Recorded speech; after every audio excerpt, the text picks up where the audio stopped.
प्यारे बच्चों, आज हम कक्षा 10 विषय विज्ञान में प्रतिरोधों का संयोजन के बारे में पढ़ेंगे। अगर वैद्युत परिपथ है तो उसमें केवल एक प्रतिरोध हम लोग जोड़ते हैं, लेकिन अगर कोई इलेक्ट्रॉनिक डिवाइस है, कोई वैद्युत उपकरण है, तो उसमें कई प्रतिरोधों को जोड़ना पड़ता है। इसके लिए प्रतिरोधों के संयोजन का होना आवश्यक है। किसी वैद्युत परिपथ में प्रतिरोधों को दो प्रकार से जोड़ते हैं। पहला जो संयोजन का प्रकार है उसे हम कहते हैं श्रेणी क्रम। श्रेणी क्रम यानी कई प्रतिरोध होंगे और उन प्रतिरोधों को हम श्रेणी क्रम में जोड़ेंगे। दूसरा जो होता है वह समांतर क्रम। समांतर क्रम जिसको हम लोग पार्श्व क्रम भी कहते हैं। पार्श्व क्रम दो प्रकार से प्रतिरोध को किसी वैद्युत परिपथ में जोड़ते हैं। अब हम लोग श्रेणी क्रम का अध्ययन करेंगे। श्रेणी क्रम में होता क्या है, ये श्रेणी क्रम का हम लोग क्या करेंगे, अध्ययन करेंगे। और श्रेणी क्रम में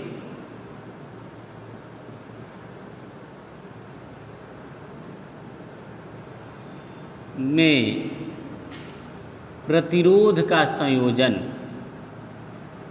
प्रतिरोधों का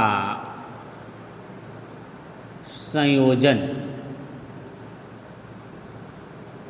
अब देखिए श्रेणी क्रम में होता क्या है, अगर दो या दो से अधिक प्रतिरोध हैं और उन प्रतिरोधों को श्रेणी क्रम में जोड़ना है तो उन प्रतिरोधों को क्रम से जोड़ते हैं। पहले प्रतिरोध के दूसरे सिरे से दूसरे प्रतिरोध का पहला सिरा, इस तरह से समझ लीजिए।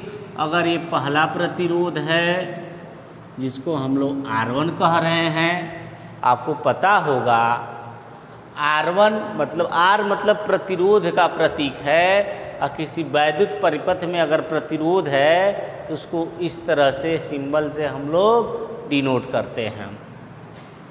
R2 मतलब दूसरा प्रतिरोध है और R3 मतलब तीसरा प्रतिरोध है। इन तीनों प्रतिरोधों को श्रेणी क्रम में हमको जोड़ना है। तो श्रेणी क्रम में जोड़ने के लिए ये पहला प्रतिरोध है जिसका ये पहला सिरा होगा, यह दूसरा सिरा होगा। ये दूसरा प्रतिरोध है जिसका ये पहला सिरा होगा, यह दूसरा सिरा होगा। और ये तीसरा प्रतिरोध है जिसका ये पहला सिरा होगा और ये दूसरा सिरा। अब हमको इन प्रतिरोधों को श्रेणी क्रम में जोड़ना है। तो पहला प्रतिरोध लेते हैं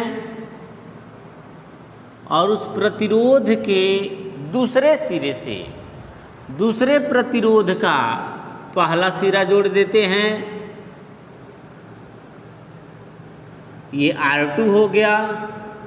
अब दूसरे प्रतिरोध के दूसरे सिरे से तीसरे प्रतिरोध का पहला सिरा जोड़ देते हैं। ये R3 हो गया। और सभी प्रतिरोधों को जब हम जोड़ लेते हैं तो उसको एक बैटरी से जोड़ देते हैं। ये प्लस हो गया और ये माइनस। यहाँ से वैद्युत धारा जाएगी I, इसमें भी जाएगी, इसमें भी जाएगी और यही I जो है यहाँ बाहर निकलेगी। इसके सिरों के बीच जो विभवांतर है वह V1 है इस प्रतिरोध के सिरों के बीच विभवांतर V2 है और इस प्रतिरोध के सिरों के बीच विभवांतर V3 है। ये V1 हो गया, V2 हो गया और ये जो है V3 हो गया। यानी तीनों प्रतिरोधों के बीच सिरों के बीच विभवांतर V1, V2 और V3 है और ये जो है तीनों के बीच जो एक विद्युत व विभवांतर है वह भी है। अब हमको श्रेणी क्रम में प्रतिरोधों के संयोजन को पढ़ना है। इसके लिए हम मानेंगे, माना तीन प्रतिरोध R1, R2, R3 एक बैटरी E से श्रेणी क्रम में जुड़े हैं। एक बार और सुन लेंगे, माना तीन प्रतिरोध R1, R2, R3 एक बैटरी E से श्रेणी क्रम में जुड़े हैं। प्रत्येक प्रतिरोध में बहने वाली धारा I है और प्रतिरोधों के सिरों के बीच विभवांतर क्रमशः V1, V2 व V3 है। अतः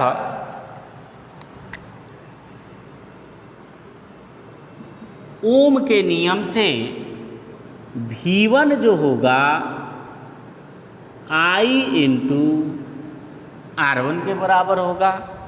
ओम का नियम यही होता है, V बराबर I इंटू R, तो V1 equal to I into R1, V2 equal to I into R2, अब V3 equal to I into R3। यदि तीनों प्रतिरोधों का, ये जो तीनों प्रतिरोध हैं, इनका तुल्य प्रतिरोध R हो, कैपिटल R, तब V इक्वल टू जो होगा I इंटू R होगा। इन सबको समीकरण नंबर 1 मानेंगे और ये समीकरण नंबर 2 है। फिर से, चूंकि V बराबर V1 plus V2 plus V3, इसलिए अब V के जगह पर I इंटू R रखेंगे, V1 के जगह पर I इंटू R1 रखेंगे, V2 के जगह पर I इंटू R2 रखेंगे, अब V3 के जगह पर I इंटू R3 रखेंगे। दोनों पक्षों से I को कॉमन लेके कैंसिल कर देंगे, तो बचेगा हमको R equal to R1 plus R2 plus R3। यह श्रेणी क्रम में जुड़े हुए प्रतिरोधों का तुल्य प्रतिरोध के लिए फार्मूला है। अगर दो या दो से अधिक प्रतिरोध श्रेणी क्रम में जुड़े हों तो उनका तुल्य प्रतिरोध उन प्रतिरोधों के योगफल के बराबर होता है। आप इसको बता देंगे, यदि कई प्रतिरोध श्रेणी क्रम में जुड़े हों तो उनका तुल्य प्रतिरोध उन प्रतिरोधों के योग के बराबर होता है। यह श्रेणी क्रम था। अगला जो हम लोगों का टॉपिक होगा वह समांतर क्रम होगा। समांतर क्रम में हम प्रतिरोधों को किस तरह से जोड़ते हैं, तो दूसरा जो हम लोग का हेडिंग है वह समांतर क्रम है। पार्श्व क्रम भी इसको कहते हैं। और इसमें भी यदि तीन प्रतिरोध हैं, R1 है यह, दूसरा जो है R2 है और तीसरा जो है R3 है। और इन प्रतिरोधों को, इन तीनों प्रतिरोधों को अगर हमको समांतर क्रम में जोड़ना है तो समांतर क्रम में जोड़ने के लिए प्रत्येक प्रतिरोध के पहले सिरे को एक बिंदु से, अगर ये कोई बिंदु है तो यहाँ पर पहले प्रतिरोध को भी जोड़ देंगे, दूसरे प्रतिरोध के भी पहले सिरे को जोड़ देंगे और तीसरे प्रतिरोध के भी पहले सिरे को, ये R1 हो गया, R2 हो गया, R3 एक बिंदु पे हमने जोड़ दिया। और फिर से दूसरे बिंदु पर प्रतिरोधों के दूसरे सिरे को जोड़ देते हैं। आपको समझ में आ गया होगा। समांतर क्रम में जोड़ने के लिए प्रत्येक प्रतिरोध के पहले सिरे को एक बिंदु से और दूसरे सिरे को दूसरे बिंदु से जोड़ देते हैं और फिर इससे जो है एक बैटरी जोड़ देते हैं। ये बैटरी हो गया आपका E, ये बैटरी हो गया। अब जो है इसके बाद से हम क्या करते हैं, अब देखिए इस बैटरी से जब धारा I निकलती है और यहाँ जब बिंदु A पर पहुँचती है तो धारा के जाने के लिए 3 मार्ग यहाँ पर हैं, इसलिए जो धारा है वह 3 भागों में बट जाती है। और पहले भाग को हम लोग कह देते हैं I1, दूसरे भाग को I2 और तीसरे भाग को I3। फिर जब इस प्रतिरोधों से होकर धारा आगे बढ़ती है और जब बाहर निकलती है तो एक ही रास्ते से जाती है, यानी फिर ये I हो जाती है। ये जो है इनके सिरों के बीच, प्रत्येक प्रतिरोध के सिरों के बीच विभवांतर जो है वह V है। अब जो है ये तीनों प्रतिरोध समांतर क्रम में जुड़ गए हैं। जब इसको लिखना होगा तो आप थोड़ा सा मान कर लिखेंगे, ध्यान से सुनेंगे कैसे मानना है।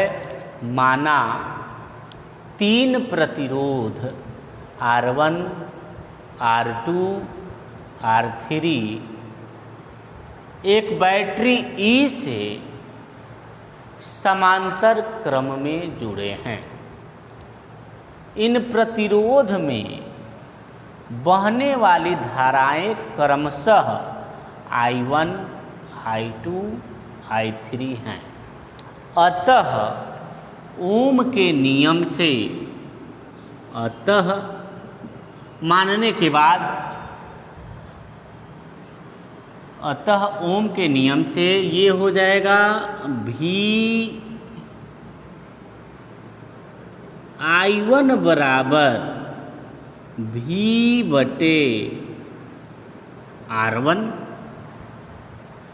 I2 बराबर V बटे R2 और I3 बराबर V बटे R3। जब हम प्रतिरोधों को समांतर क्रम में जोड़ते हैं तो प्रत्येक प्रतिरोध के सिरों के बीच विभवांतर समान होता है, क्योंकि प्रत्येक प्रतिरोध एक ही दो बिंदुओं के बीच जुड़ा होता है। जैसे यह प्रतिरोध भी A और B के बीच जुड़ा है, यह प्रतिरोध भी A और B के बीच जुड़ा है, यह प्रतिरोध भी A और B के बीच जुड़ा है। जब 2 बिंदुओं के बीच अनेक प्रतिरोध जुड़े होते हैं तो सभी प्रतिरोधों के सिरों के बीच विभवांतर समान होता है।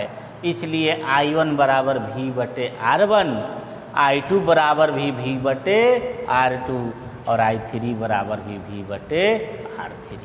अब यदि तुल्य प्रतिरोध R हो, यानी तीनों प्रतिरोधों को मिलाने पे अगर एक तुल्य प्रतिरोध, तीनों के जगह पे एक तुल्य प्रतिरोध R हो, तो I बराबर जो होगा वह V बटे R के बराबर होगा। ये आपका समीकरण नंबर 1 है और ये समीकरण नंबर 2 है। अब जो है फिगर से आपको दिखाई दे रहा होगा जो I है वह I1 plus I2 plus I3 के बराबर है, क्योंकि एक I जा रहा है और यही I 3 भागों में विभाजित हो जा रहा है, इसलिए I जो होगा वह I1 plus I2 plus I3 के बराबर होगा। अब I के जगह पे V/R रखेंगे, I1 के जगह पे V/R1 रखेंगे, I2 के जगह पे V/R2 रखेंगे और I3 के जगह पे V/R3 रखेंगे। दोनों पक्षों से V कॉमन लेके कैंसिल कर देंगे तो हमको रिजल्ट मिलेगा 1/R equal to 1/R1 plus 1/R2 plus 1/R3। यह समांतर क्रम में प्रतिरोधों के संयोजन के लिए फार्मूला है। यहाँ से आप बताएंगे कि यदि कई प्रतिरोध समांतर क्रम में जुड़े हों तो उनका तुल्य प्रतिरोध अलग अलग प्रतिरोधों के व्युत्क्रम के योगफल के बराबर होता है।